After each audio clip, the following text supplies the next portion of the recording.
Entre las Cruces e Isla Negra. Pero antes que todo, esta ponencia se la dedico a mis hijos amados, Nicolás Alonso y Fernando Agustín. Dicho esto, permítanme saludar a los presentes en este tercer encuentro internacional de escritores, de forma muy especial a los colegas extranjeros provenientes de Venezuela, Panamá, Argentina, México, Ecuador, Bolivia. Y una vez más, tal como la inauguración, felicitar a los organizadores. Comienzo esta charla justamente como homenaje, leyéndoles un poema en caligrama de mi autoría, titulado Morena América Mía.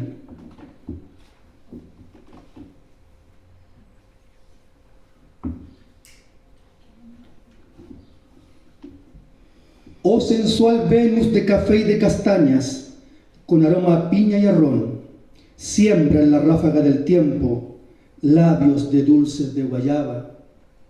Ribera de clavos sufrientes, pies bonitos por las calles descalza, callo con arrecifes preciosos, cabaña típica de marea alta, mondongo con arroz exquisito, mi playa amada. Piedra mineral, presagio del mundo, musa crucial para artistas y poetas, sonrisa gentil, sabrosura, alegría, erotismo. Aquí le ofrendo mi admiración, mi mente en su pozo abisal y de mi cama su manta.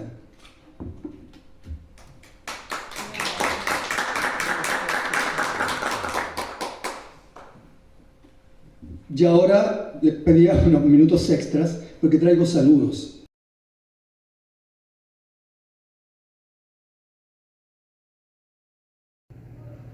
Hola, buenas tardes. Mi nombre es Isabel Gómez, presidenta de la Sociedad de Escritoras y Escritores de Chile. Quiero enviar un saludo muy fraterno a todas las y los escritores que están participando del Encuentro Internacional de Escritores que se está desarrollando en los Andes. Para nosotros es un tremendo orgullo como SEJ Nacional propiciar y de alguna manera apoyar estas actividades que vienen a resignificar el ejercicio de la literatura tan necesario en nuestro país y en el mundo por estos tiempos tan complejos que estamos viviendo. Así es que no me queda más que felicitar a su presidenta, Palmira Ramos, desearle todo el éxito en este encuentro y nuevamente enviarles desde acá de Santiago un saludo a quienes están siendo parte de este encuentro. Me hubiese encantado estar con ustedes, fue mi intención desde el primer momento en que Palmira me contó de este encuentro, pero lamentablemente me coincidió con las jornadas de capacitación de los CRA a nivel regional de las bibliotecas escolares y bueno, por motivos laborales no me ha sido posible viajar y estar con ustedes allá, pero envío este saludo por intermedio del escritor Julio San Martín y espero pronto poder visitarlo en nuestra querida filial Los Andes.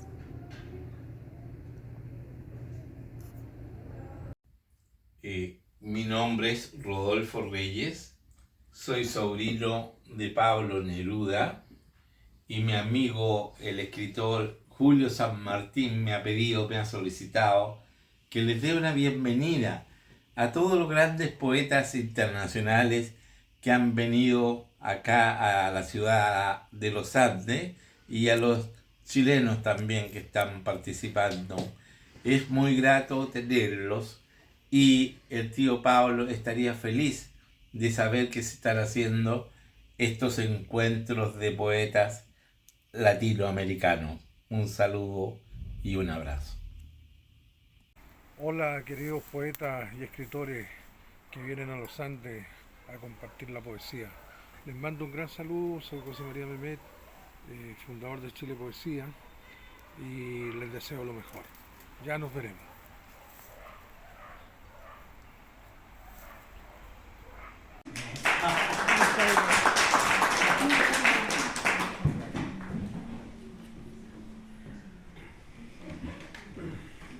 Visto esto, comienzo mi ponencia relacionada con estos dos animales literarios, Nicanor Parra y Pablo Neruda, diciendo que el hermano de Violeta Parra nació en San Fabián de Alico el 5 de septiembre de 1914 y Neruda en la zona de Parral el 12 de julio de 1904, ambas localidades ubicadas en el centro sur de Chile y a solo 1 hora de distancia entre una y otra.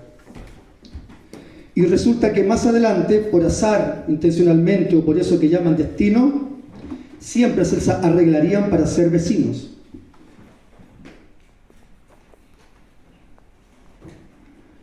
Por ejemplo, en Isla Negra, como en esa pintura del artista nacional Rosana Werner, y en las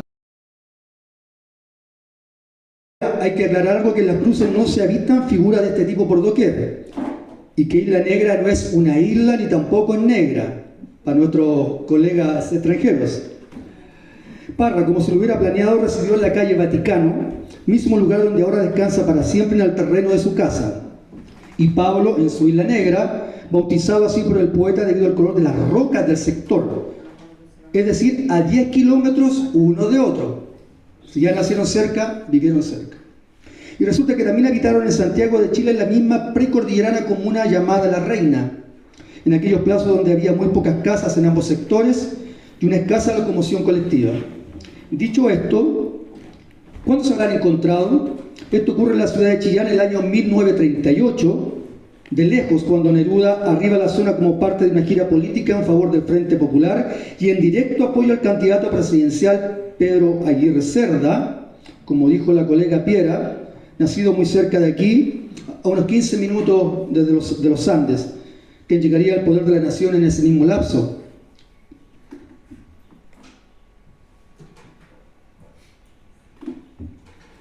Por esos meses, Nicanor Parra obtiene el Premio Municipal de Literatura por su primer libro, titulado Cancionero sin nombre, publicado 1 año antes. También, ese 38, gana el concurso Cantos a la Reina en la fiesta de la primavera de Chillán. Con motivo de la segunda visita a Chile de nuestra gran homenajeada Gabriela Mistral, Sol vino en vida en 3 oportunidades, el 25, 38 y el 54, Parra recita en el Teatro Municipal de la ciudad el poema de su autoría, titulado Canto a la Escuela, texto estructurado en 2 estrofas de 4 versos cada uno, el mismo que los 2 diarios chillanejos al otro día publican íntegro. Dice parte de este pueblo de niños, de naranjo y pájaros, este buque de hijos y campanas de incendio, esta gente que tiene la palabra de trigo, este pueblo de niños. Todos tienen la boca sumergida en la uva, todos tienen la mano perforada de lápices, todos tienen los labios musicados de higos, este campo de niños.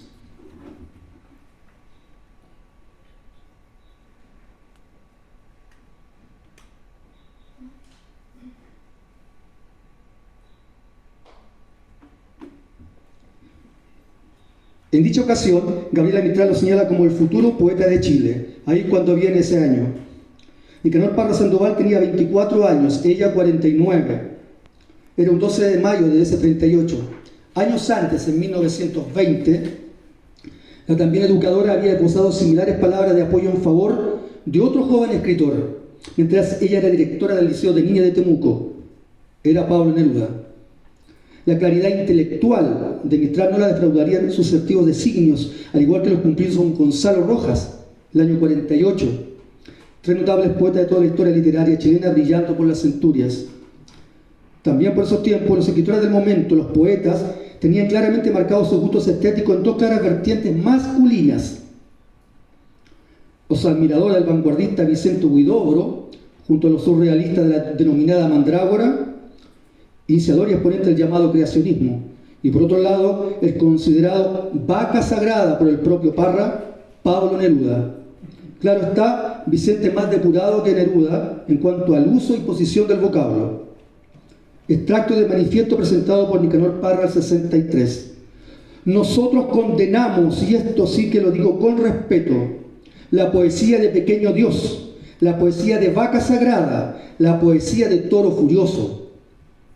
Parra, al escribir Pequeño Dios, se refería a Huidobro, a vaca sagrada, a Neruda, y toro furioso, a Pablo de Roca. Y en algo se entiende esa especie de veneración por Neruda y Huidobro.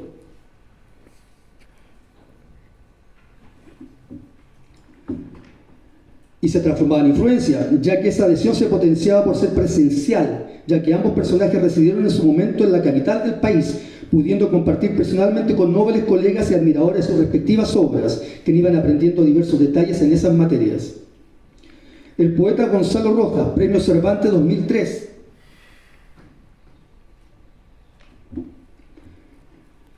Recuerda sus momentos con Vicente Huidobro en el libro ¿Qué se escribe cuando se escribe? Conversación con Gonzalo Rojas de Trébol Ediciones. A este Vicente me lo presentó Teófilo Cid, compañero mío, cuando yo tenía 19 años y estudiaba filosofía y letras, arrancándome a su casa para leer Lo Nuevo, ubicado ahí en la calle Alameda, muy cerca del Instituto Pedagógico y la estación de trenes, hasta donde llegaba no tan solo yo a esa casa de 2 pisos, sino que también muchos jóvenes poetas por ese plazo. Y ahí me acerco al hombre y a esa biblioteca fascinante que tenía con todas esas revistas que le llegaban desde Europa. Volviendo a Parra, tal como suele ocurrir en las carreras de finos corceles, observaba muy atento a Neruda y a Huidobro. Eso sí, la historia de sus propios andares dirían que Parra se escaparía rápidamente a través de su propia vertiente escritural conocida como antipoesía y él autobautizándose como antipoeta, transformándose por antonomasia en el único de su especie y también con el iconoclasta que ya era. Pero claro, no había descubierto ni la rueda ni el fuego, solo había tenido la claridad y las ganas de devolverla a la tierra, ahí donde nacen todas las letras, partiendo por los dichos y refranes populares, tan propia de toda lengua primigenia y siempre embelesado con el canto de lo divino y con la denominada lira popular que la había antecedido. Por otro lado, años después, en Chile, los demás escritores y poetas no entendían cómo podía existir alguien que escribiera así la estricta exquisitez de las metáforas, y además con un vocabulario tan informal, tan popular, espontáneo, aparentemente sencillo, con groserías incluidas, el mismo que se escuchaba a diario en las ferias, en los mercados, en las plazas o en bares de poca monta, en definitiva, en las mismas entrañas del pueblo. Y por no alinearse con aquellos 2 portentos de la época, donde deberían haber incluido también a Gabriela y a De Roca. Me refiero a Vicente Huidobro y a Pablo Neruda.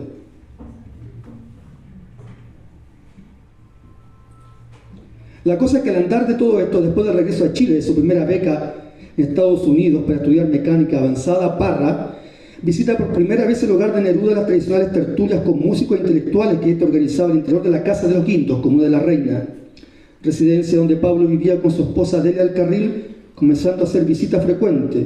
Los unía la simpatía por el Partido Comunista, el cariño por su pueblo y obviamente el gusto por las letras. En la imagen en sí está en Isla Negra. A propósito de esto, uno de los hermanos de Nicanor, don Eduardo Parra Sandoval, recuerda un molesto momento vivido junto a su pariente y el autor de Altura de Machu Picchu en el libro Lalo Parra, el tío de Chile, de Julio Fernando San Martín, Trébol Ediciones. En una oportunidad, Neruda invitó a mi hermano a una fiesta que se iba a realizar en su casa, ubicada a pocas cuadras de Nicanor. Así es que mi hermano nos dijo que nos preparáramos porque iba a ir con nosotros, hasta que llegó Neruda a buscarnos personalmente. Cuando estábamos llegando a su casa, nos encontramos con la sorpresa de que habían cortado todos los árboles de la calle donde vivía Neruda, sabiendo que él era un amante de la naturaleza. Tiempo después nos enteramos que esa gracia la había hecho gente de Gabriel González Videla, presidente de Chile entre los años 46 y 52, ya que era sabido que en esa reunión estaría presente Neruda y también Nicanor y Violeta Parra, y que le habla, todo de extrema izquierda, y ya detractores de su gobierno, el mismo que se había dado vuelta la chaqueta persiguiendo a los comunistas. Por supuesto que reclamamos, hablando del tema por todas partes, pero jamás nos tomaron en cuenta, ni menos nos dieron una disculpa por lo ocurrido. Era una época de esplendor entre Nicanor y Pablo, de agradables momentos. Uno de estos ocurre al nacer Alberto, el tercer hijo de Nicanor, en el año 1948, junto a su primera esposa Ana Troncoso, siendo el primer varón de su prole, ocasión cuando los padres obviamente organizan el bautizo del pequeño. Don Eduardo, nuevamente. Ese día mi hermano estaba muy contento porque bautizaba a su hijo, pero también porque era su primer hombrecito, invitando a esta fiesta a sus amigos más cercanos. Por eso estaba Neruda. Pablo y Nicanor se llevaban muy bien, teniéndose mucho aprecio y respeto entre ambos. En un momento en que todos conversaban con los padrinos, de pronto Neruda se separó, acercándose a la cuna donde estaba el niño, contemplándolo con mucha ternura por varios segundos, haciéndole hartos cariñitos, acariciándole la cabecita con esas tremendas manos que tenía, pasándosela luego por la frente, pero si parecía hasta que fuera su hijo. Ese bautizo se celebró con un gran asado y vino tinto y la infaltable guitarra. A la pista se ha dicho, con Neruda cantando primero, para después atreverse incluso a bailar un pie de cueca. No tan bien, pero lo hizo. Igual que mi hermano, que ese sí que se las sabía bailar todas, y cómo se debe. Pero no todo era felicidad entre Pablo Neruda, era activo senador por la provincia de Tarapacá y Antofagasta. Entonces escapaba a caballo por la cordillera de los Andes debido a la orden de captura en su contra emanada por el gobierno de Chile. Luego de su yo acuso, texto que leyó al interior del Senado en contra del primer mandatario de la nación, el 24 de febrero del 49. Pero esa misma semana el poeta Nicanor Parra también se iba al extranjero. Claro que rumbo a la Universidad Inglesa de Oxford, donde el además experto en números, en cálculos y estadísticas, iba becado por la British Council para realizar un doctorado en cosmología. Misma semana donde Neruda terminaba su libro Canto General, donde incluye el poema Alturas de Machu Picchu, lugar que el poeta sí visitó en octubre del año 1943, del que ahora se lee un extracto.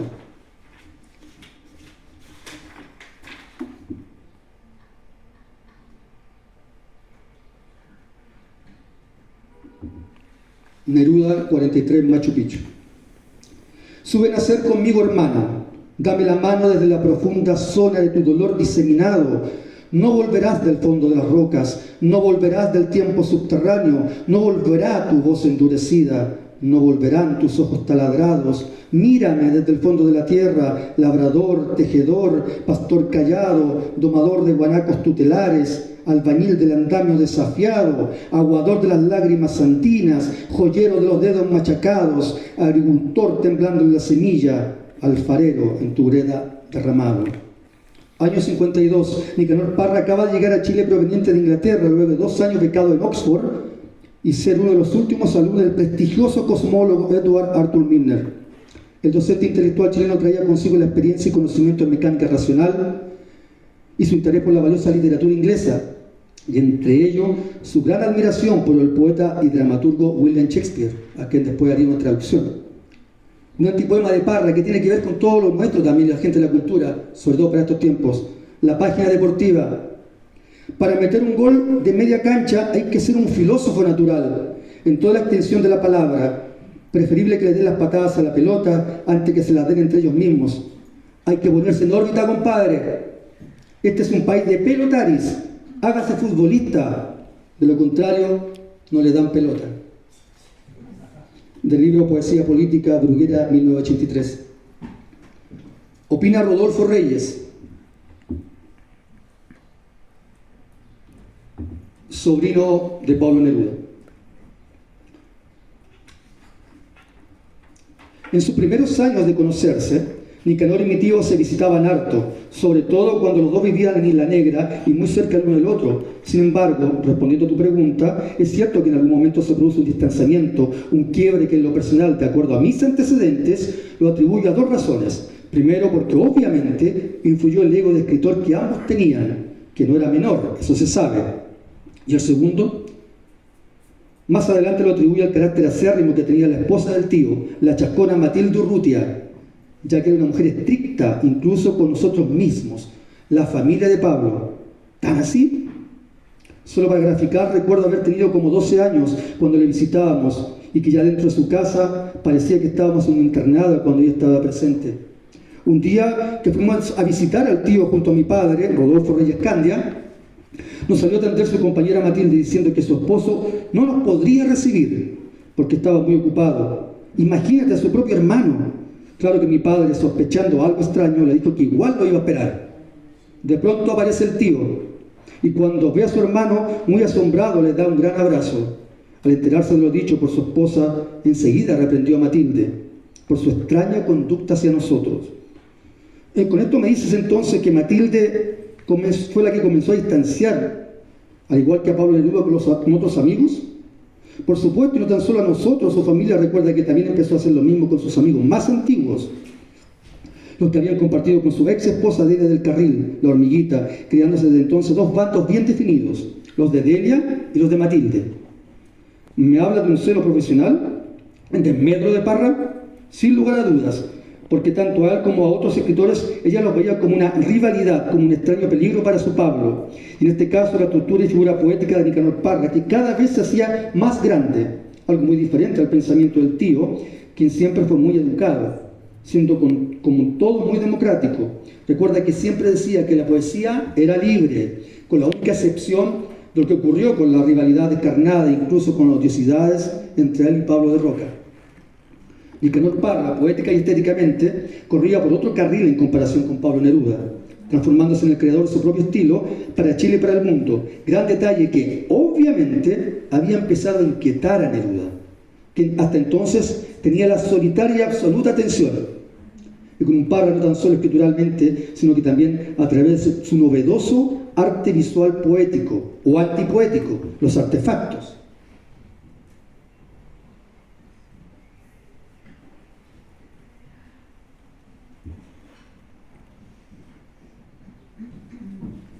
Como el insecto de Edison.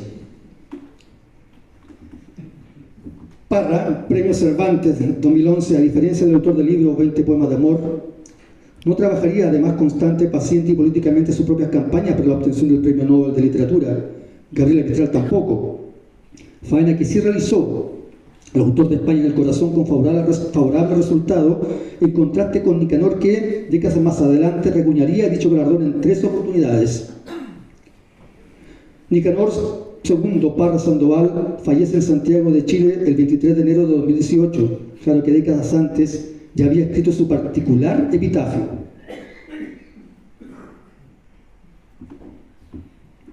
De estatura mediana, con una voz ni delgada ni gruesa, hijo mayor de profesor primario y de una modista de trastienda, flaco de nacimiento, aunque devoto de la buena mesa, de mejillas escuálidas y de más bien abundantes orejas, con un rostro cuadrado en que los ojos se abren apenas, y una nariz de boxeador mulato a la boca de ídolo azteca, todo esto bañado por una luz entre irónica y pérfida, ni muy listo ni tonto de remate.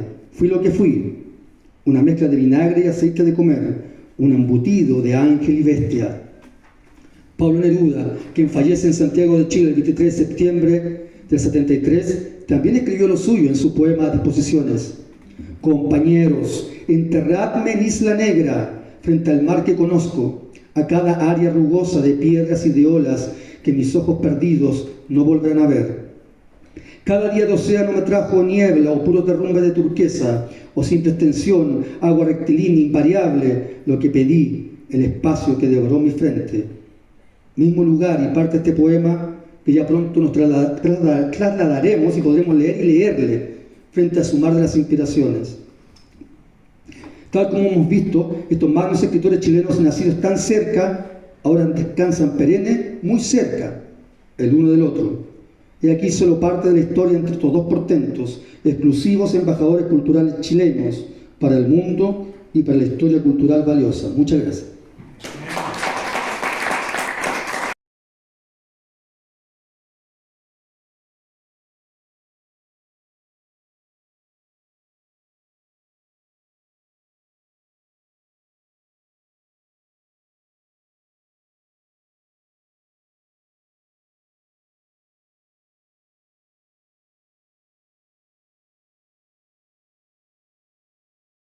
Este poema está obviamente dedicado a Pablo Neruda, pero ya que estamos en el año y tenemos el nombre de este encuentro internacional de escritores de Gabriela Mistral, tiene un epígrafe, la primera estrofa del poema Vergüenza de la gran Gabriela Mistral, que es precioso.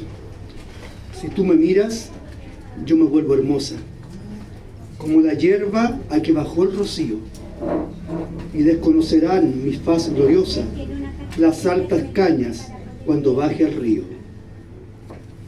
El poema. Título: Pablo Neftalí de los reyes y de los yuyos. Como si el alma me volviera al cuerpo, vuelvo a visitarte y me reencuentro. Por ejemplo, al ver tu locomotora loca y yo dentro viajando con mi viejo. Entonces, con el permiso de tu chascona Matilde, dime, pero dime, ¿dónde dejaste la llave de lo simple? El conversar con la vecina, walking around, de sonreír con el maestro carpintero. ¿Dónde está esa pipa de la paz que por más que la busco, no la encuentro ni en la Araucanía, ni en Palestina, ni en las calles de los miedos? ¿Qué le digo ahora a Fernando y a Nicolás, bellos hijos de mis hilos de estrenos, a todos los niños del mundo, si tu pluma con olor a hierba no aparece, porque cada vez quedan menos árboles y en este tu mar de las inspiraciones se oye el gemir de los glaciares por las noches, a fantasmas navegando, desperdicios y tantos anhelos deshechos? Ay, Pablo de las cosas de la tierra y de los pueblos, ¿de qué te fuiste a morir, cóndor sideral? ¿Acaso de espanto adelantado o asesinado por pitonizo? ¿Sabes? Ahora entiendo lo peligroso que puede llegar a ser la poesía. Al abrir con la metralla de la palabra el templo de las conciencias, que sin ella no anda el mundo. Nosotros los escritores, ni menos nuestra amada musa eterna.